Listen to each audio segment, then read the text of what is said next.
welcome to this final day. And if I can have everyone silence, please. Settle down. If I can have everyone. There we go. We also have Mr. Harish Manwani. We have our key speakers here, and we're going to get started. And I also want to welcome the online audience that we have here. Today is the last day of a 3-day lecture series, which was called CEO Dialogues, Leading with Purpose. And I am Ram Nidmolu, Clinical Professor of Organizational Behavior here at the Indian School of Business. And I want to thank you for taking the time out on this Saturday morning, even as you're struggling in. I want to thank you for being here. And we're looking forward to this presentation by Mr. Alan Jope, the Global CEO of Unilever. And first, some housekeeping announcements. In terms of safety, we have exits here in front, emergency exits right here in front, exits in the middle and at the back. So in case of an emergency, please use these 6 different exits that we have. Hopefully everything will go fine, as it has for many, many years. And also, yes, please turn off your mobile phones. Please settle down, and I'll give you time, about half an hour or so towards the end for questions, 20 minutes to half an hour for questions. Please keep your questions crisp and identify yourself. That'll be wonderful to know who you are. And just to give you a summary, on Thursday evening, we had Professor Ranjay Gulati of the Harvard Business School talking about why purpose is vital, critical for business. Yesterday, we had some fascinating presentations by Mr. N. Chandrasekaran, the chairman of the board of directors of Tata Sons. He talked about the Tata journey and talked about some principles that animate the Tata group when it comes to purpose. We also had Mr. Harish Manwani, the chief, actually he's the chairperson of the board of ISP and senior operating partner at the Blackstone Group, and also a former chief operating officer of Unilever. So wonderful connection with both the Tata Group and Unilever. He's also here with us online, and he'll be asking a few questions of Mr. Alan Jope. Today, we have the great pleasure and privilege, really, to hear from Mr. Alan Jope, the global CEO of Unilever. And I want to tell you that Unilever is one of the most admired companies in the world. And in my previous career, or a previous lifetime, when I ran a sustainability company, it was the company that we all looked up to. If you talked of sustainability, it was synonymous with Unilever. That's why it's a real honor to have Mr. Alan Jope talk about how do you create that kind of a company that has purpose at its very core. And without much ado, let me request our Dean, Professor Madan Palutla is right here next to me, to introduce Alan Jope, and then we'll have a presentation by Mr. Alan Jope. Go ahead, Madan.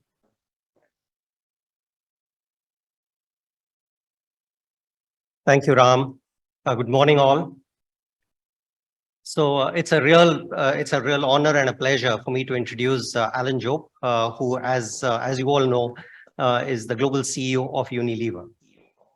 Welcome, Alan. Thank you for being here. Alan joined the company in 1985, so he's a Unilever lifer as a graduate trainee. As you all know, Unilever has created a template for what it means to be a sustainable business on a global scale. Even more importantly, it is the role model for publicly listed companies that operate in today's world. We know, and I've been told this, leaders look to learn from Alan when navigating a world where questions posed to business leaders are an order of magnitude more complex than at any time in the past. Alan is the first speaker on anyone's list when we design a lecture series on purpose, and he was on ours too, and I'm delighted that he accepted, and I'm really delighted that he could come online. He wished to come here in person, but as he'll explain, that was a little difficult for him. Alan's had a stellar career in Unilever before being appointed CEO. He has been in leadership roles across geographies. So 14 years in North America, 13 years in China, stunning business results, but also being the kind of leader that Unilever is very, very famous for. We all know in India, Hindustan Unilever, but worldwide, Unilever has a reputation as being the laboratory for creating leaders for other businesses too. There are only three things I just wanted to say about Alan, and then you'll have his time. First, he's a wonderfully engaging speaker. So after this talk, I'd urge you to go and listen to some of the podcasts that he's done. There are two in particular. One that Ranjay Gulati mentioned the day before yesterday, and the second with Andrew White at Oxford Said. There are wonderfully insightful talks about leadership. But what I took away from those talks is the humility and candor. It's very well worth listening to, but it's also something that we should attempt to emulate. Second, I understand that, Alan, you're a lifelong Rangers fan. Those of you who know football know what that means. There is some suffering there. Despite the Rangers being the most successful Scottish team. And to stick to it through the many years, it speaks to his loyalty. And finally, I really would like to thank you for agreeing to speak to us despite your illness. We would love for you to come here, and we are going to hold you to your promise of visiting Hyderabad very soon. Welcome, Alan. Thank you very much, Dean Pulidla and Ram as well for the generous words. Good morning, everybody from London. Thanks for the opportunity to participate in the session, share a few thoughts. You did capture me very well there, Dean. Very loyal. One company, one football team, one wife, all for life. I must say, I was really looking forward to joining you in person. But alas, last week I landed in Sydney, Australia, where I was supposed to be spending a few days with the Unilever team down there and talking at an industry event in Brisbane before making my way to Hyderabad, only to discover that I'd been struck down with the dreaded COVID, and actually a bit of a nasty case at that. I had sort of moved on from COVID, but it has still got the ability to flatten you. I didn't make it out to my Sydney hotel room until I took a plane to London yesterday, and I have cancelled all my plans. So I'm really sorry and disappointed not to be with you in person. Pleased to join you virtually. And thank you for extending the invitation to come to Hyderabad at some time in the future. I'd love to take you up on that. Right. Well, let me share a little bit with the audience today about the journey that Unilever's been on to embed purpose and sustainability into our business. And I'll take maybe 25 minutes to set up a few ideas. And then we'll get into a dialogue, which is frankly usually the more interesting bit. So listen carefully, but be ready to challenge, to probe, to contradict, or to clarify. Please don't call me Mr. Jope or Mr. Alan Jope. It's just Alan. And please don't begin all questions by saying how great a job I've done talking. I'd love if there was some challenge and contradiction in your questions. That's when it gets spicy and interesting. And I do share the following thoughts with all humility, because Unilever certainly does not have all the answers. We get many, many things wrong, but our experience over quite a long time now, I think, is worth sharing. So let me say a word about Unilever, very quickly about my own journey with the company. 38 years with Unilever. I spent roughly equal amounts in Europe, North America, and Asia. Specifically 4 or 5 years each in Thailand, China, and Singapore, where, by the way, my boss was none other than Harish Manwani. I've been CEO of the company for the last 4.5 years. And actually, I'll be retiring from Unilever in 6 very busy weeks' time. I've completely failed in my ambition to construct a tapering down schedule in my last few weeks and months of the company. And so I'm more going for the cliff edge strategy. And I'll be going full tilt right until midnight on June the 30th. I've been very lucky, frankly. A global career in a wonderful global company. In fact, we believe, no one's contradicted us on this, that Unilever is the most global company in the world. We operate in 193 of the United Nations, 196 countries. 60% of our sales come from outside North America and Europe. Very few multinationals would say that. We have an extraordinarily international, diverse leadership cadre, and the Pareto curve of our revenues by country shows quite an unusual pattern with no few large geographies that dominate our sales or profit. And the curious among you might be wondering which 3 countries we don't do business in. Feel free to have a guess later. And there's a good bottle of Scotch whiskey for anyone getting it right, and that includes you, Harish. We have about 400 brands worldwide, but 14 brands, each have a turnover in excess of €1 billion, and they represent now over half of our total revenues. And those are brands you'll know like Dove, Knorr, Omo, Lifebuoy. And we're quite proud of the fact that Unilever's brands are used every day by 3.4 billion people around the world. So almost half of humanity is using one of our brands every day. Last year, we delivered 60 billion euros of revenue. We grew at our fastest rate for over 20 years. We took the top line last year from 52 billion euros in 2021 to 60 billion in 2022. We have good margins. We're a very reliable generator of relatively unleveraged free cash flow. And suddenly free cash flow is fashionable again. Now, I, of course, don't need to remind this group that Unilever is a great business in India. It's our second biggest company after our US company.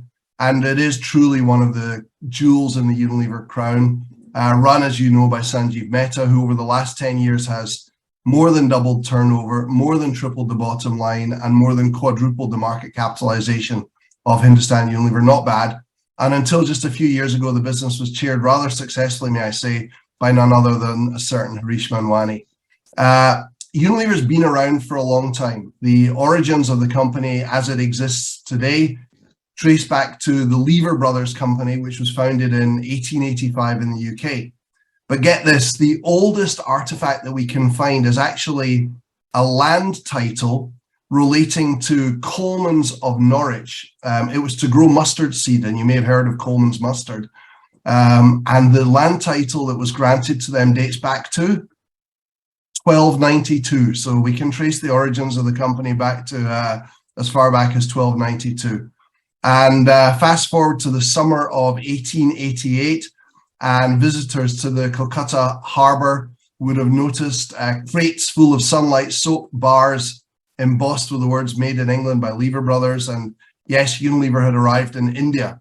And that was followed soon after in 1895 by Lifebuoy, then Pears, Lux, Vim, and many more brands which make up the fantastic portfolio that we have in India today.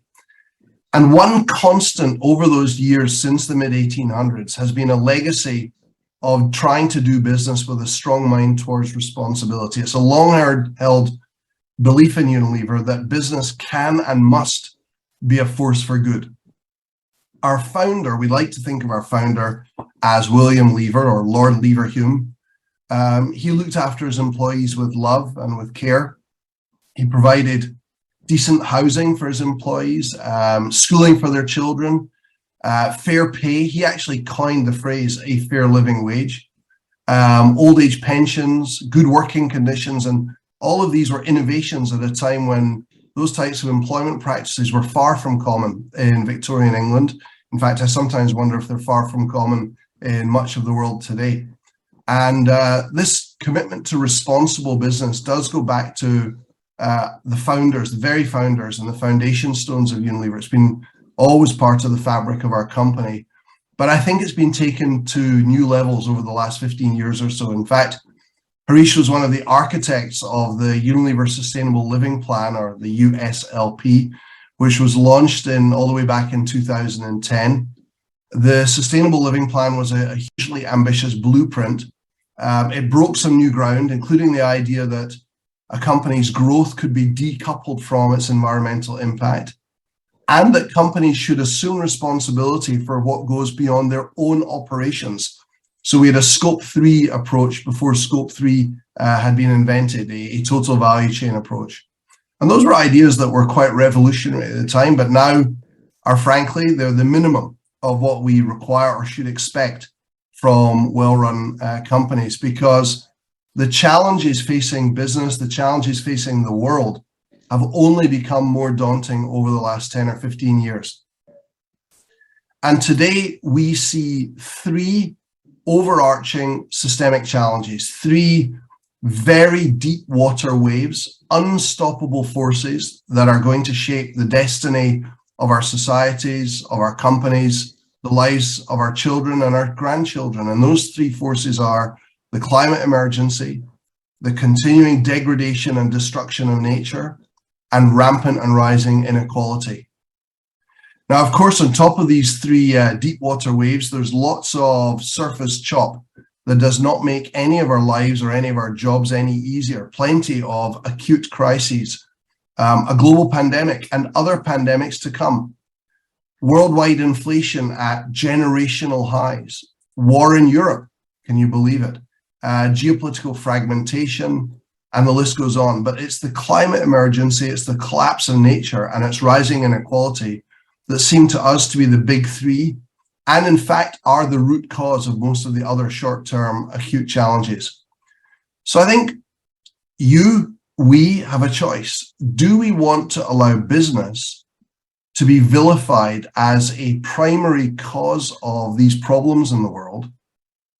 Or do we want business to be seen and be part of the solution?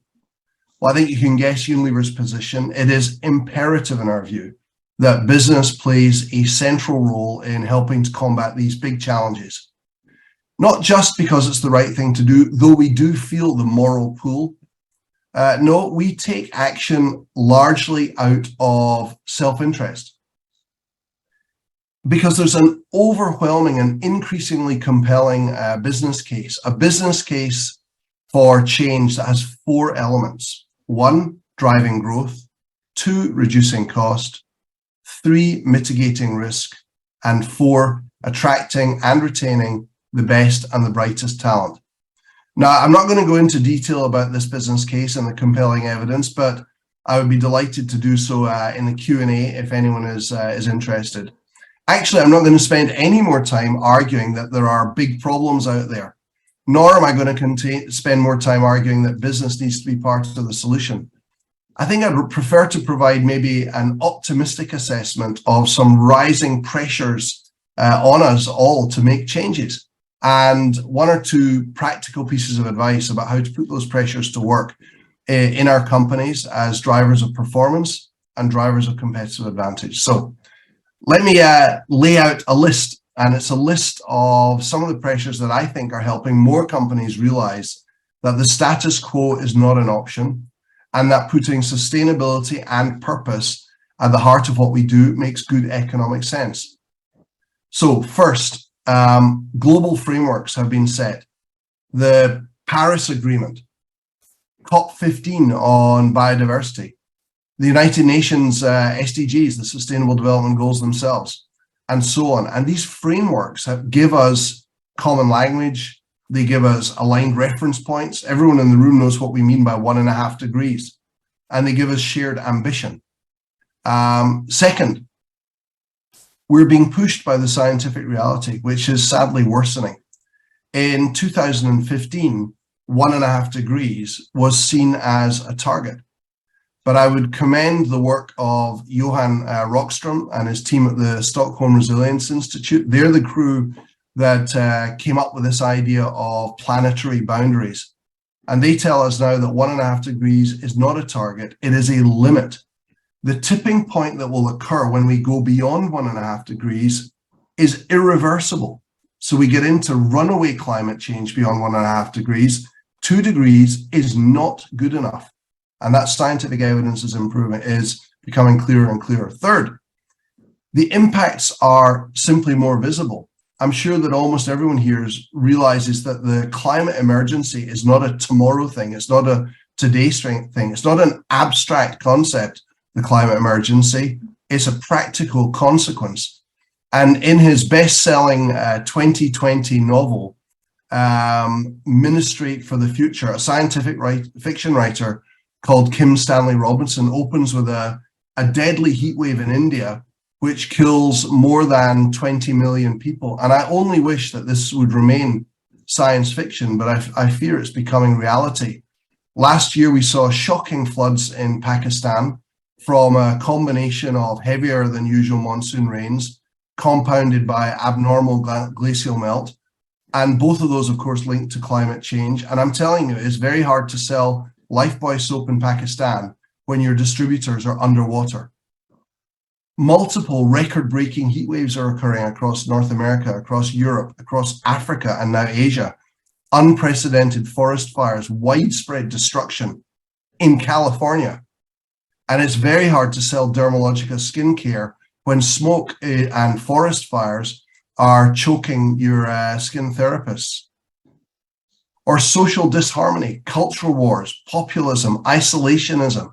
It's very hard to sell ice cream when the streets of Europe are choked with protesters. So I hope it's self-evident that a world underwater, a world that's on fire, a world of social disarray is not a great place to live in, and it's certainly not a great place to run a business. So beyond these global frameworks like the Paris Agreement, beyond absolute clarity in the science, and beyond the environmental and social breakdown that's happening on our own doorsteps, we're now seeing investors and the capital markets put pressure on companies. And this stereotype that investors don't care about sustainability is absolutely not my experience. BlackRock, the world's biggest asset manager, engages deeply with Unilever on climate, often asking us how we can spur more action from other companies. Legal & General, one of the biggest asset managers in the UK, pressed us last year very hard on nutrition standards in our food products. Aviva, another big investor in Unilever, are very close collaborators on our efforts to drive a living wage economy. Serious companies are not only developing climate transition action plans, they're putting them to shareholder vote and securing a mandate.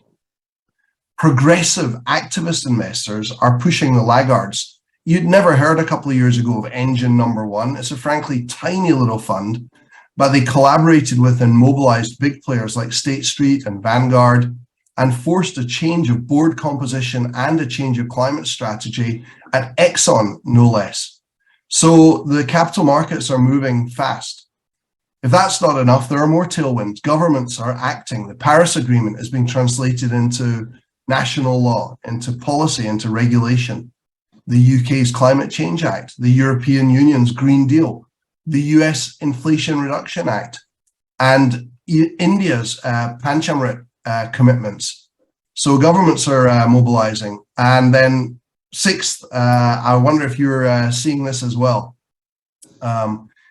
As employers or as employees or as prospective employees, we're certainly finding that employees are demanding action of the company. Young people are going to work for companies that align with their own values. And our own employees are mobilizing internally to ensure that their employer walks the talk. And we see this as an entirely positive thing. We're actively harnessing this energy from our employee base. And last, if all of that's not enough, then of course, critical to a consumer goods company, consumers are demanding sustainability from the brands that they buy and the companies that they buy from. Look at the growing consumer outrage on plastic waste. And this reflects the swathes of consumer data that we have, data which tells us that people do want businesses to be responsible, to be sustainable, and consumers are using their wallet as voting power. Their spending is shifting. And of course, all these forces for change are interwoven, they reinforce each other, and I think they're here to stay. So we can only see the value of acting proactively on sustainability and purpose issues increasing faster, I think, than most can imagine. Now, I'd like to move in the kind of second section of my remarks into sharing some practical tips, not on why sustainable business makes sense, but rather on how to put purpose and sustainability into the core of a company. And these are some hard-learned lessons. They're the result of many years of Unilever trying hard, with a few successes, plenty of mistakes along the way.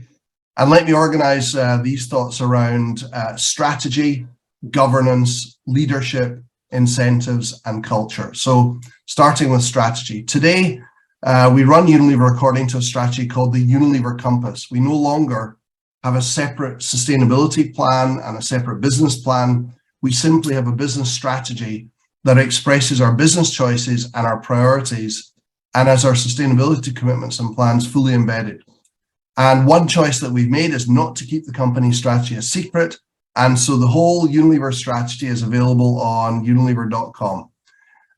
It's a fully integrated model focused on delivering winning performance by being the global leader in sustainable business. No silos, no separation, one sustainable business strategy. And at its core is the purpose of our company, which is to make sustainable living commonplace. It's a purpose that's predicated on an empirically derived but deeply held belief system that brands with purpose grow, companies with purpose last, and people with purpose thrive. Sustainability is embedded in our strategy. Secondly, let's spend a moment on governance. And in this regard, remember that Unilever follows UK corporate law. We have a board of 2 executive directors and 10 independent non-executive directors that oversee the work of management on behalf of our shareholders. And naturally, our board owns our strategy. That's the highest level of governance. On top of that, though, one of the 4 subcommittees of our board is our Corporate Responsibility Committee. And that committee is specifically provided with the mandate of providing oversight of our sustainability work. And I can tell you, it is an active and engaged subcommittee of the board. And while the board represents the shareholders, very occasionally we do take key decisions to shareholders directly. And we did that with our Climate Transition Action Plan. This is the plan to decarbonize Unilever. And in 2021, it's a point of pride for our company that we were the first company to voluntarily take a Climate Transition Action Plan to our shareholders for them to vote on. And it was a novel idea. I'd be delighted to go into it in more detail later if anyone's interested. But we put our plan, not just the targets that we've got, but a 50-page plan on how we would deliver those targets to get to net zero. We put it to a shareholder vote, 2021 AGM, and I think our board was very worried that half of our shareholders would feel that the plan didn't go far enough, and half of our shareholders would feel that the plan went too far and it might not get through a shareholder vote. But I'm relieved to report that it squeaked through with 99.6% shareholder approval. So we have our shareholder mandate on carbon. And a final point on governance is that we do have in place a team of 8 to 10 expert external advisors. It's called the Unilever Sustainability Advisory Council. It's a formal paid arrangement, and that council of experts are our critical, often very critical friends. They do keep our feet to the fire and make sure that we stay true to our ambitions, true to the science, true to what society expects. And yes, that can lead to some very uncomfortable conversations, just frankly, like in all good families. So strategy and governance matter, but of course, to get things delivered, we need leadership and we need management. And that starts with my team, the Unilever Leadership Executive. It's them who run Unilever. And in truth, my predecessor, Paul Pullman, did an absolutely heroic job championing sustainability for the business community more generally, and also within our company. Paul took a huge burden on himself. I was very keen to have more distributed leadership. And so each member of my executive team provides leadership for a different part of our sustainability agenda. Ownership for climate, for example, where the bulk of our emissions sits in our supply chain. Ownership for that is with Reggie, our Chief Supply Chain Officer, or ownership for plastic, where innovation is definitely going to be needed to crack the big plastic problems. Leadership there sits with Richard, our Chief R&D Officer, and so on. But we also need deep knowledge and expertise. So we have a small team of world-class sustainability experts in Unilever, led by Rebecca, our Chief Sustainability Officer. Experts in climate, experts in nature, experts in human rights, experts in circular business models, and so on. You do need expertise in the company, but please be in no doubt, accountability for delivery sits in line management. We do have hard goals. We have disciplined measurement against all of our sustainability commitments. We happen to use the tool of objectives and key results, but that's not important. What And matters. this wonderful audience here in Kemka. Hello? Go ahead, take your seats. Good to go. Thank you. But that is not what matters. What matters is building the commitment to measure and the basis and capability to measure.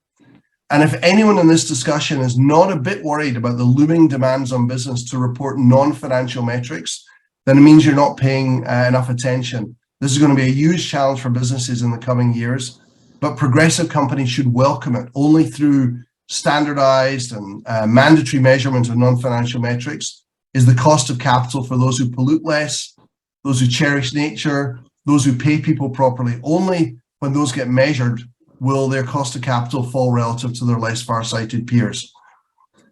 So that's strategy, governance, leadership, and management, but we also believe in incentivizing delivery. And so 25% of Unilever's long-term incentive plan is based on progress against sustainability commitments. It's highly quantified, it's overseen by our remuneration committee of our board, and it's reported annually to shareholders. But I can't stress this enough. I don't think it's money that motivates most of the Unilever team. It is at least as much about culture. And we have powerful data that when people are able to align their personal purpose with the purpose of the company or a brand that they work on, it has an electrifying impact on job satisfaction, retention, likelihood to recommend Unilever to friends and family, etc. So let me start to bring things to a conclusion. Business can be a force for good, but that's becoming increasingly clear. But despite the desperate situation that the planet and society find themselves in, we are being held back by some of the political, financial, economic, and regulatory realities that we operate in. And let me start with a controversial one. All companies right now are declaring false profits. And I say that because many of the costs that should be internalized in our business are currently externalized. There is no price at the moment, for example, or an inadequate price on carbon emissions. We radically underpay for clean air and water. Who's paying the cost of dumping huge quantities of plastic into the environment? It's not the plastic producers. There's no cost today placed on agricultural raw materials for the disgraceful deforestation that's often associated with their production. It's okay in our current system to profit from poverty wages. Businesses in our current economic system are not incentivized to put a cost to these factors of production. And now in some cases, we can have our cake and eat it. And by that, I mean eco-efficient factories cost less to run, renewable energy costs less than fossil fuels now. In many instances, paying living wages drives productivity and lowers cost. And there we should go as hard as possible. But in other areas, we need regulation. It is a perversion that recycled plastic costs more than virgin plastic, that deforestation-free palm oil costs more, that chemicals derived from renewable carbon are more expensive than chemicals derived from fossil fuels. It's not good enough. Individual businesses can only go so far alone. We need more than a coalition of the willing. We need a smarter operating framework for business. That's the right structure of economic incentives and policy interventions that will nudge sectors of business in the right direction. Now, let me start to bring things to conclusion before Q&A. The world is full of challenges. As business leaders, as concerned citizens, as students of business, we surely know that. But there are three systemic challenges as we see it, that from which many others flow: the climate emergency, the destruction of nature, and growing inequality. There's a growing case for sustainable business. It's both desirable, driving growth, reducing costs, managing risk as a magnet for talent, and it's inevitable. The forces at play make it so. Unilever has a lot of experience, plenty of successes and failures, and we're continuing to learn. But the more that we learn, the more convinced we become that we and others who embrace sustainability are on the right path. There are limits to what individual businesses can do. Internalizing all costs is more or less impossible. Our financial and regulatory systems, therefore, need to align with the science. Only then can business be unleashed as an unequivocal.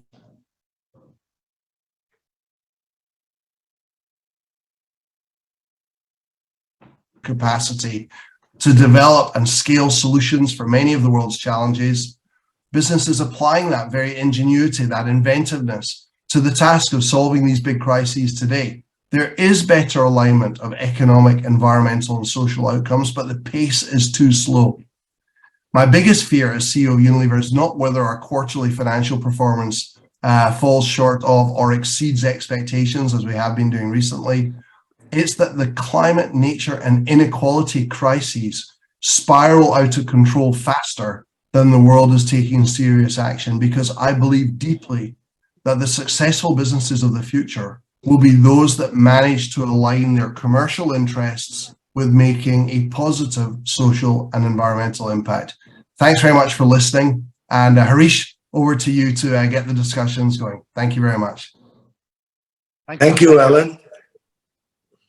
Let me ask, Alan, thank you very much. And it's really inspiring to hear you speak with so much passion about the why and the how of sustainability and the challenges that remain. Let me now ask Harish a few questions from your side. If I can unmute Harish's mic. Go ahead, Harish. Well, Alan, firstly, thank you very much. That was so passionately delivered that I almost feel like going back to Unilever again. Having now seen the journey of Unilever and how passionately Unilever believes in this whole purpose-led model and its commitment to sustainability, I'm also equally seeing a trend, external trend, where shareholders are getting more restless about delivering the financial performance today, rather than worrying too much about what happens tomorrow. How do you, as a publicly listed company, feel you have to manage this situation of short-term expectations of financial results and the long-term imperative and the call to action on sustainability? Thanks, Harish. As ever, straight to the point. That is the central question of this debate. And let me begin by stating unambiguously that Unilever is not an NGO. Whatever passion you heard in my voice is actually not moral passion. It's a passionate belief that when you put sustainability at the heart of a company, it will drive superior financial performance. So I would encourage everyone in the audience to really beware trade-off assumptions, because if you start to get into a belief set that you can either run businesses in a way that is good for society and the planet, or deliver strong financial performance, then you should abandon it and focus just on strong financial performance, because the capital markets have no tolerance for under-delivery on value creation. But let me try to argue why that's an unnecessary dilemma using the following framework. I alluded to it in my prepared remarks around growth, cost, risk, and talent. So Harish, it won't surprise you that in most countries around the world, every month we ask questions about our brands to consumers in our continuous brand tracking. And in hair care, you'll ask, of the brands that you're aware of, sir or madam, how well do you think brand X does on controlling dandruff, making your hair soft and smooth, controlling your scalp health, etc. And in laundry care, you'd ask about removing stains, leaving your laundry smelling great, etc. In all of those surveys, every month in almost every country around the world, we ask one additional question that is common across all categories, which is, to what extent do you believe this brand makes a positive contribution to society or the planet? And we ask it for all of Unilever's brands and all of our competitors' brands. And brands that consumers see as having a positive impact on society or the planet, that index highly on that score, now represent 60% of our portfolio, and for the last 3 years have continuously outperformed the rest of the portfolio. So last year, the volume growth of those brands was plus 5%. The volume growth of the rest of our portfolio was minus 3%. So it's not a small difference, it's a stark difference. And here's the real kicker. It's true country to country, and it is true for our competitors' brands just as much as it's true for Unilever's brands. So we know that brands which consume, we don't declare whether a brand's sustainable or not. We let the consumer decide. And when she decides that a brand is having a positive impact, it unequivocally contributes to the growth of that brand. Secondly, cost. This is the more tricky one. We believe that over the last 5 years, we've removed 1.5 billion euros of cost from Unilever through sustainable sourcing. I mean, it makes logical sense. If you consume less resources, it should cost you less money. A lot of that has been through decarbonization. We're just more energy efficient as a company, and we've saved enormous amounts on energy. Now, there are short-term costs. So, as I mentioned, recycled plastic costs more than virgin plastic. It's bizarre. Sustainably grown palm oil costs more than unsustainably grown palm oil. But these are small numbers, Harish. These are maybe a couple hundred million euros in our overall P&L. It's peanuts. And so we have to absorb those. If the cost argument and the growth argument's not enough, then what about risk? Putting sustainability at the heart of your business, not just macro risk. A world on fire is not a great place for selling soap, but micro risk. We got it wrong on, for example, some of the Black Lives Matters issues, where our brands did not get their tone right.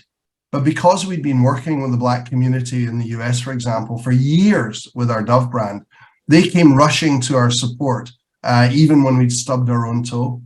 And then the final point on the business case is talent. Unilever has a graduate recruitment program in 54 countries around the world. 8 years ago, we were the employer of choice in our sector in 17 of those 54 countries. Last year, we were the employer of choice in 52 of the 54 countries. And we've got empirical data that it's driven by young people wanting to work for companies whose belief system aligns with their own. So I hope I'm making the case here, Harish, that sustainability is not a choice that can be made ahead of strong total shareholder return or strong value creation, but rather it can be an enhancer of value creation. And in our sector, there's no need for trade-off thinking. That may not be true in oil and gas, but it's certainly not true in consumer products.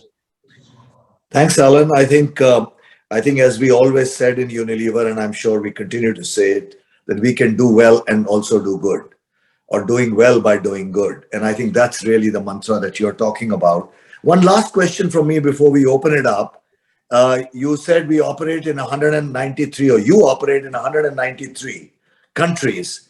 I haven't won that bottle of scotch because I don't know what the other three are. But having said that, how do you ensure that in these 193 countries across 150 odd thousand employees, you are able to have a shared purpose and common values?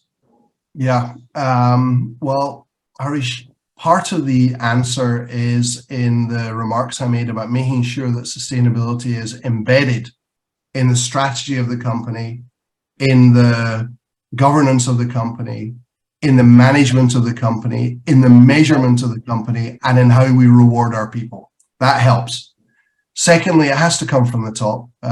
You were always a passionate advocate of doing well by doing good. My predecessor, Paul, was a zealot in this space, and as you can tell, I believe profoundly. And so it helps when people hear the boss saying so.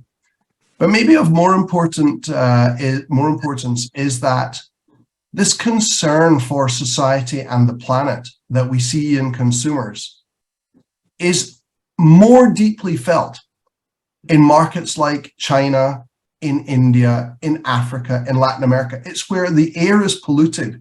It's where the water is undrinkable. It's where the groundwater table has been irreversibly poisoned in China, that consumers have the most passion for this space. Sustainability, societal and planetary sustainability, is not some unique ownership of woke Scandinavians and Northern Europeans. It's the good people of India and China and Africa and Latin America who care about these issues, because they're the ones living with the direct consequences, the social and environmental consequences. So as a global business, it's very easy to feel passionate and put these matters at the heart of the company because they are relevant everywhere in the world. And Harish, you know, you and I will always enjoy a good bottle of scotch, but you still have to come up with those 3 countries, but after we finish. Well, thank you, Alan. And with that, over to Ram for questions from the audience. Thank you. Thank you, Alan, Harish. Before we begin, some guesses on, Alan, the 3 countries you mentioned. So here's some, by the way, there are almost 1,000 people here in the audience, both online and in person. And here are some guesses, Alan. One person guessed UAE, Syria, and Yemen. Someone else guessed Syria, North Korea, and Russia. Anyone from the audience? A guess? 3 countries. Go ahead and speak loudly. North Korea, Iran, and Russia. Okay. Okay, so let's pause the guessing game, and I'll give you the answer at the end. Okay. With that, let me invite a question from the Chemco auditorium. Who would like to ask a question of Alan? Good. And then, so the process I'll follow is Chemca, and then on to the Godrej auditorium, and then online. Please go ahead. There we go. Yeah, please go ahead. Hello. Yeah, please. Hi, Lynn. Morning. Thank you so much for a wonderful session. So my question is the relevance or the importance of scale of business when it comes to deciding on purpose or sustainability. For example, you mentioned this case like how when it comes to sustainability driven actions, that comes very small proportion of your overall balance sheet. When it comes to early stage companies, that won't be the case. So at what stage a company should decide like whether they should drive their actions towards sustainability? It's a wonderful question. Thank you. And I believe that scale is not the relevant trigger on whether or not a business should put purpose or sustainability at its heart. Let me try and illustrate with one example. So we've been quite acquisitive over the last few years, buying many smaller businesses and integrating them into Unilever. And I'll talk about one that you may not even have heard of. It's a cosmetics brand called Hourglass. It is based out of California. It's a beautiful high-end cosmetics brand, founded by a woman called Carissa. And right from the start, she had been very concerned about the impact that cosmetics have on animals. And she had tried to start a cruelty-free cosmetics business. And indeed, a lot of the appeal of Hourglass, yes, they have outstanding products. Yes, they have the most beautiful packaging. Yes, their advertising is mouth-wateringly appetizing. But we know that a high proportion of the users of Hourglass do so because they love the idea of cruelty-free beauty or vegan beauty. And she had started the business on that very premise. Now, did she have a full integrated sustainability strategy like Unilever has? No, of course not, because she's a small enterprise. But I would vouch that the smallest corner shop grocer could start to think about her carbon footprint. And then I'll just finish with one anecdote from Hourglass Cosmetics. Carissa came to me and said, you know, we're really struggling with the red that we use in our lipsticks. Does everybody know where the red tint that is used in lipsticks comes from? It's called cochineal, and it comes from squashing beetles. In fact, it comes from even worse than that. It comes from squashing female beetles. And when you squash the female beetles, you get this iridescent color that is ubiquitously used in cosmetics. And this was bothering Carissa. She did not like the idea of using this material in Hourglass Cosmetics. And we said, well, wait a minute, it can't be that hard to characterize the physical properties of that material.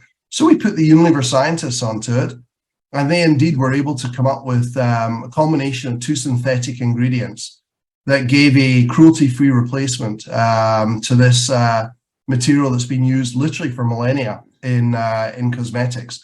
And so there's an example of a small business that began with a very clear purpose, not a substitute for great products or great value, and where Unilever was able to bring its scale to help solve a residual problem. But I think every business, no matter how large, how small, can begin with purpose. Almost all of the small companies that we acquire have begun with purpose. It makes them more successful, but I accept the point they may not all have quite such a exhaustive purpose strategy and set of commitments as a business like Unilever. Great question. Thank you. Okay. So let me take one more question from the back there. Go ahead. Yep. Right. Hi, Alan. Great talk. I had a bit more of a general question. So targets such as net carbon free by 2039, do you feel these targets are a little too late to prevent the 1.5 degree climate change that we are, intending to see right now? Yeah, there's nothing wrong with the targets, and I'll tell you why in a second. The question really is, are we acting fast enough to deliver those targets? Because carbon saved today is worth more than carbon saved tomorrow. There's something called there's a science basis for the 1.5 degrees targets. So they call it the International Science Target, ISTB, can't remember the exact acronym. But they are science-based targets that align with 1.5 degrees. And we've got about half a dozen targets. The one you referred to is to be completely net zero by 2039. That's the furthest out and most ambitious target. But for example, we also said that we want to reduce our per capita, our per use of product carbon footprint by 50%, full scope, by 2030. That's an aligned target. And that is exactly why we decided it was not good enough just to have targets, but that businesses need to have a plan to deliver those targets. So you can't just flop out that by 2050 we'll be net zero, or dare I say in this audience, by 2070 we'll be net zero. It's too far in the future. You need to have milestone targets along the way, and you need to have a plan to deliver those targets. And our plan basically begins with decarbonizing our operations, then decarbonizing our supply chain, and we would only use offsets for the very, very last stubborn carbon that we cannot get out of our system. Then we turn to offsets. So it's a great question. Our targets are enough. They are ambitious enough. But the question is, are businesses and governments taking enough action to decarbonize now and not using targets in the future as a smokescreen to deflect from taking action today? Thank you, Alan. And let me move over to Godrej Auditorium in Mohali. A question from the audience there. Go ahead and please use the microphone that's at the front of the auditorium. Please go ahead. Hello. Hi, Alan. You said that. And if I could request you to raise your voice, please. Go ahead. Yeah. Alan, you said that you were able to cut cost even though you were following sustainable practices. And second, you observe that in some cases, sustainable ones are cheaper by, let's say, a few $1 million. Running a business, even a single rupee, can change intention because you work based on cost. So first, are you able to quantify, okay, this much amount of difference, we can continue with, if it's costly, we can still continue with the sustainable practice. Are you able to put that in your company? Yes, it's a great, it's the key question. We have added cost through sustainability and sustainable sourcing, and we've reduced cost.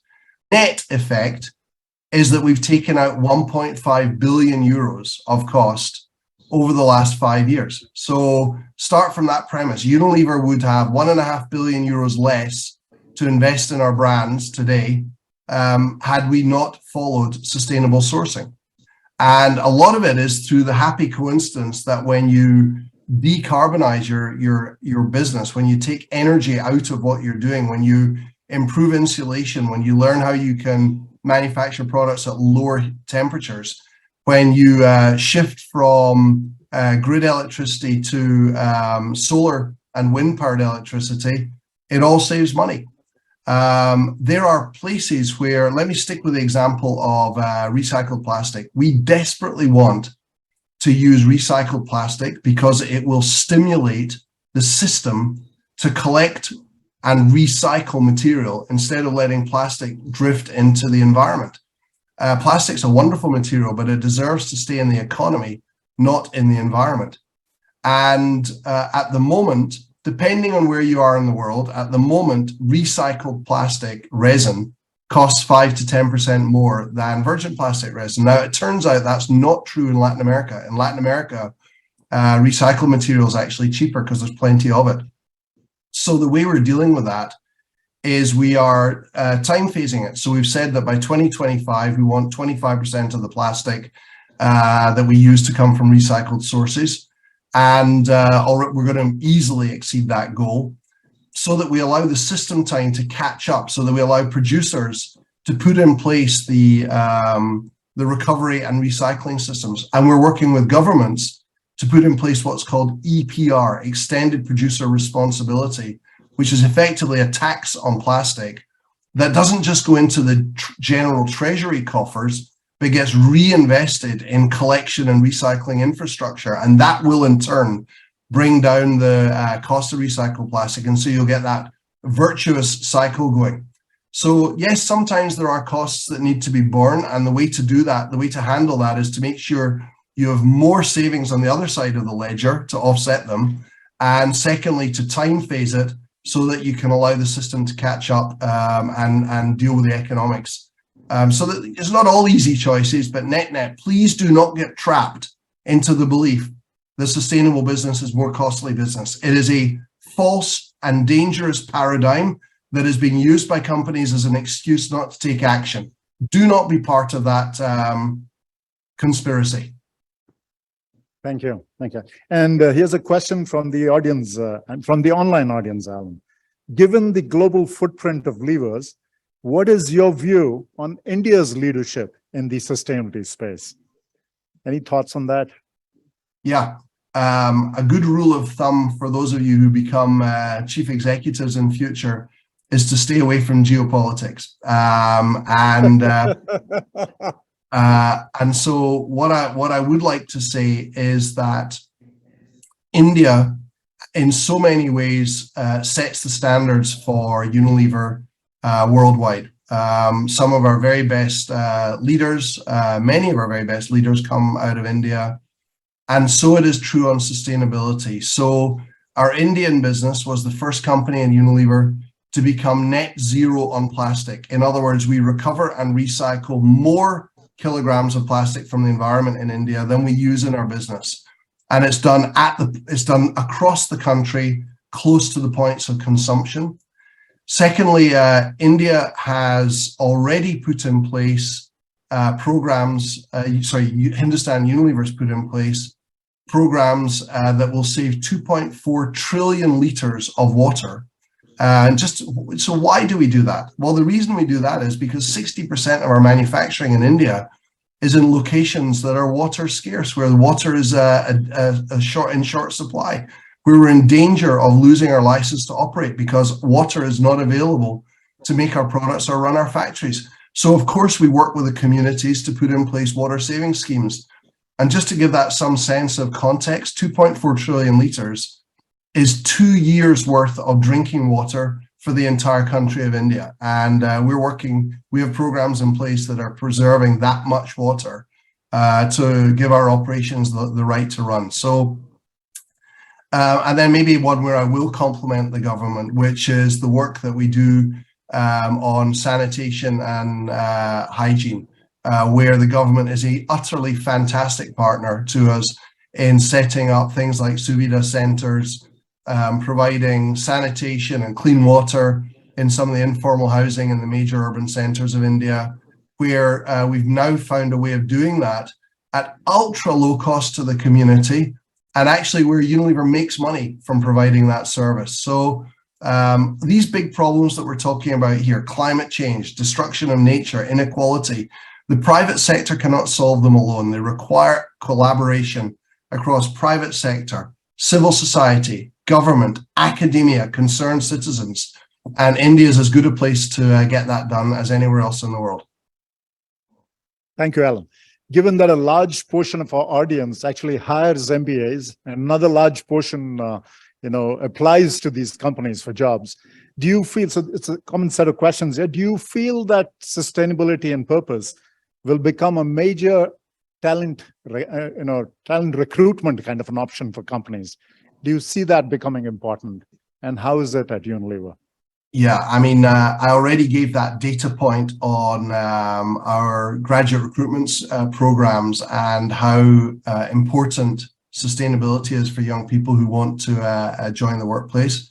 Let me answer the question perhaps in a surprising way, which is a business that is run with the correct views, a business that is seen as making a positive impact on society and the planet, a business where people are proud to tell their family and their friends that that's who they work for, is not just more able to attract entry-level talent, is more able to attract senior talent as well. Every single one of the non-executive directors of Unilever, we don't pay our non-executives very much. They don't need the money. They join because they want to be associated with a company that does business in the correct way.